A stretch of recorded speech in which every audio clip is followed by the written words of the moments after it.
Yeah, I've decided to change the title as well. So the title originally said epistemology, which is theory of knowledge and how we know things and why we know things and how we get to know things. So in academia, knowledge making and how knowledge is made and produced is called epistemology. So the violence of that in terms of, say, for example, erasure of Black history from the school curriculum, we would call that epistemic violence. So it's violence through knowledge and knowing and how we know things.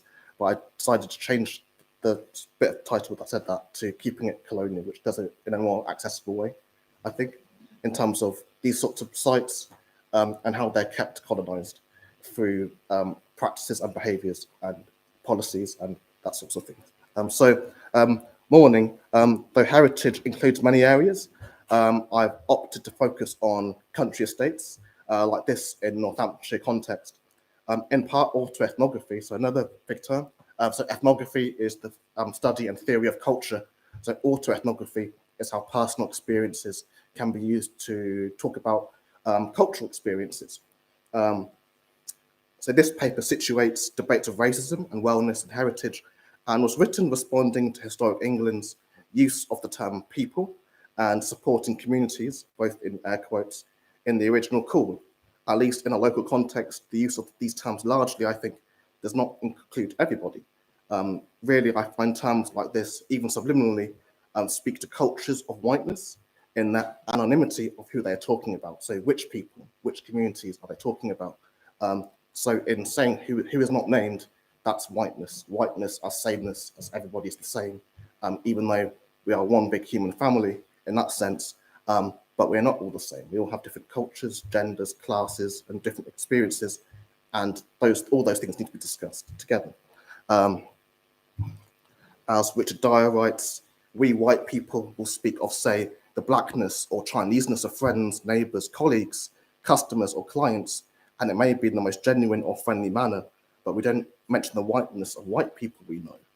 He's a film studies scholar, and he wrote that in 1997 in a film context, but that equally applies to our day-to-day lives, whether that's heritage, policing, local authorities, so on. In the call for papers, I found historic England's claims quite agreeable, but also quite idealistic of the situation, because I know particularly in a local Caribbean context, which is where my family come from, Delapre is not high on that list of venues in terms of what we use on a day-to-day basis. It's still seen as white, as places like this are viewed within that framing, I guess, high brownness and culture and things like that, very like gated communities in that sense, in addition to legacies of slavery and colonialism. For me, coming here over the years, I've experienced sort of that logic of empire through racist microaggressions, for example, being followed by staff members, experiences that are replicated in other places of society. So, for example, I will go to Tesco and shop. People that work there will think I'm going to shoplift effectively and will follow me around the store thinking I'm going to steal something. And that's not an anomaly. If you're a black male, say 16 to 30, you are more likely to be followed in this way by private security firms and so on in shops. Likewise, stop and search practices by the police. You are questioned and under suspicion. These behaviours show I don't belong, and is in this logic of empire that polices black people in most parts of British life.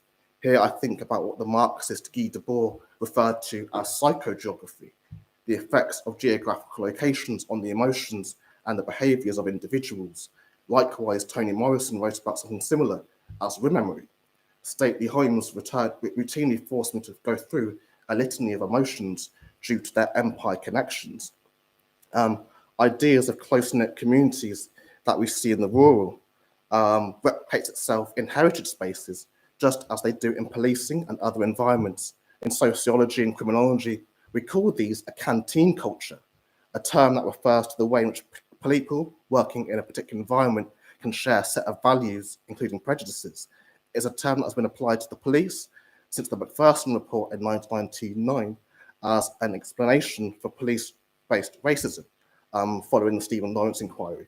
Whilst there have been pushes to include more black people into heritage, I would argue that the very fact that these places are sites of coloniality is really a question of why should we want to be included in the first place. For somewhere like the Tate, for example, this is reflected in their diversity data as well. Yet in culture and heritage, one sees it in not only who's allowed to work in these spaces, but also whose presence isn't seen as a problem. Martin Luther King is quoted on saying about the civil rights movement in America, "I've come to believe we're integrating into a burning house." Due to these feelings while accessing the countryside, many Black people may feel they cannot access many heritage sites. So whose health are these places good for? Heritage really has to ask, why should Black people want to be included into a space that oppresses them? Which goes back to Neil's point about oppression earlier. Just because we can, does that mean we should? Can these places really extract that violence out of these sites when many were built on it as well, which was further evidence in the National Trust 2020 report into colonial slavery and their legacies. I think it was as many as 29 properties owned by the National Trust had links to compensation from the slave trade. Why should we want to integrate into whiteness? Many of these country houses were built off, if not sustained on, imperialism and colonialism. As Black people want to use them, many are still facing these colonizing imperatives, being policed as visitors and as employees. Black people in Britain are still seen as new arrivals, but we have been here for centuries. My family came to Southampton from Grenada in 1962. Yet our Northampton Black history goes back to the 1200s with Peter the Saracen, who made crossbows for the king. So there's histories like that as well in our local history too. Michel Foucault's work addressed the relationship between power and knowledge.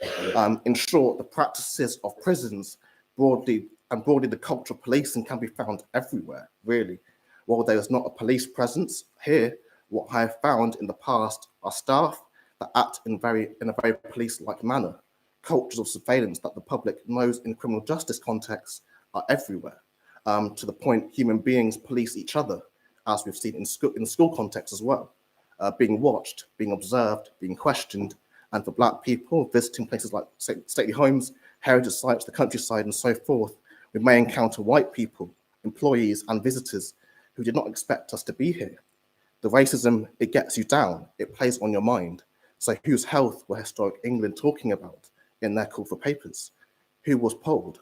I found the claim optimistic, yet limited and too sure of itself, which is not always helpful in research contexts. It's better to have an open mind and let the findings show you the way, pretty much. Yet today, we are in a time where more Black people, brown people, and otherwise racially minoritized people are speaking out. Last month, as part of an APP about climate change, as many as 80 wildlife charities referred to the countryside as a racist colonial space. In another context, my colleague, poet and author educator Louisa Adjua Parker has written similarly about Somerset. Historic England's claims of good for people's health and well-being make me question the underpinning ideas of knowing people. Well, when we see that most people that use these estates are racialized as white, I expect that knowledge, so that epistemology, so how we know things, is an epistemology rooted in whiteness in that sense. So in 2021, Northampton and community activist, my friend and my colleague, Laura Graham, asked me to feature in one of the podcast episodes she did, commissioned for about Delapre Abbey. My episode talked about heritage, national trust, empire, and possibly where Delapre could fit into that. The organisation listened to my episode and contacted me to see if I was interested in working on a project that investigated the building's links with colonialism and slavery. Yet I raised concerns when I later saw adverts on their grounds with West Northants Council celebrating the Queen's Jubilee. However, Delapre effectively sits under a broader organisation, West Northants Council, a Tory council, who supports the monarchy. But I was not taken seriously and ultimately dismissed. Scenes of happy white families having tea on the lawn, celebrating the monarchy despite their role in colonial slavery, did not sit well with me as a Black person whose ancestors were branded with the hot irons of colonial slavery, and my family name can be found on the compensation register done by UCL in 2013. So the Ventour family name in Grenada, in St. George's. My grandfather was born there. He's one of 11 siblings. All his 11 siblings were born there. So Ventour is very much linked to slavery in Grenada, in the Grenadian context. It did not sit well with me. It struck me as at the number of organisations that wanted to do anti-racism work, while also being pally with the establishment. Organisations showed that they wanted to do anti-racism work while marketing themselves in ways that were not, in fact, anti-racist, re monarchy, symbology. What was also happening around that time was that many activists, numbers of them black, speaking out against the monarchy. So practices put me in a very difficult position as someone that wants to do this work as a freelancer and relies on freelance opportunities, but also has no love for the monarchy or those sorts of institutions. There were hard choices in wanting to make money, while at the same time, funders, a lot of them will be conservatives, a lot of them will be monarchists. Like many heritage organisations run as charities, staff is lacking and sometimes can overcommit to what they're able to do. The real work does not get done because they need to make money, and anti-racism is not about accumulating money. How do heritage organisations do anti-racism work, focusing on racialised people's health, while appealing to their funders who may also have views to the opposite, people who are less likely to fund projects that challenges their worldviews, their political views as well. Last January, Delapre also ran a 3-day wellness festival on site. These are grounds owned by West Northants Council, and ultimately Delapre are tenants. Black people, brown people, and people otherwise not racialised as white were involved in this festival, but whiteness is a system, and you don't even have to be white to uphold it. Even as far as what was being advertised, it showed me organisations using its grounds as a backdrop for wellness practices that have been taken from the global south, so parts of Africa, Asia, and so on. For example, yoga is one of the big ones, and has become a pastime dominated by middle-class white women. It's not to say they shouldn't be allowed to do it, but more the questions of how cultural practices become co-opted. The late Bell Hooks wrote about similar things, as the commodification of otherness has been so successful because it is offered as a new delight, more intense, more satisfying than normal ways of doing and feeling. Within commodity culture, ethnicity becomes spice, seasoning that can liven up the dull dish. That's mainstream white culture, she writes. And she wrote that in 1992, so we've developed quite a lot from then. So these grounds have been used for years for white people to escape, just as similar grounds are used around the country. For me, as well as the plantations themselves in the Americas, places like this are like the Auschwitz or the Buchenwald of the slave trade, and should be treated with the sensitivity and dignity of a mass grave. I don't feel comfortable on these sites or what they're used for very much in thinking of Guy Debord's psychogeography, where spaces and places evoke an emotional connection. I walk around this place and I've been stared at, I've been questioned, I've been watched. Sarah Ahmed, a sociologist, says that whiteness is only invisible for those who inhabit it. For those who don't, it's hard not to see whiteness. It even seems everywhere. Seeing whiteness is about living its effects, as effects that allow white bodies to extend into spaces that have already been taking their shape. Spaces in which black bodies and brown bodies stand out, stand apart, unless they pass, which means passing through space by passing as white. Her points are appropriate for black access to the countryside and many UK heritage sites. You walk around these places, the gardens, the buildings, the lakes, the grounds, and it is a space of whiteness. The bodies of black people, brown people stand out, we stand apart. White people escape into whiteness. Whose health are we talking about here? Which groups were polled? For a Historic England statement that seems to speak for everybody. In Northants, I know that numbers of black people do not come here because they really act as gated sites of belonging. Most staff are white, most volunteers are white, and the trustees are white. Further, the fact of hosting big concerts, recently last summer, the UB40 concert, who got famous off the back of reggae music. While not inviting black Caribbean vendors, as another example. The countryside and places resembling the country persist as spaces where bodies not racialized as white are looked at with suspicion. There is no inclusion without access. So I think before we talk about diversity and inclusion, what about access? Black audiences and white audiences respond to things differently. And if you live being told you do not belong, you are unlikely to go somewhere.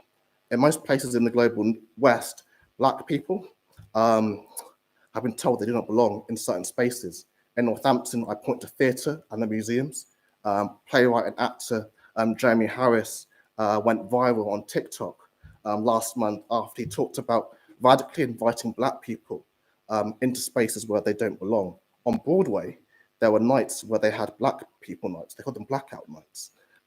Nobody's saying white folks can't go to them, but Black people need to be radically invited, because you do not go somewhere where you don't feel you're invited. There are spaces across this town and country designed around white people's comfort. While I cannot claim to speak for every single Black person in the UK, I know Black people in Northampton may benefit from that radical invitation. Yet saying heritage is good for everyone feels like a statement made in haste.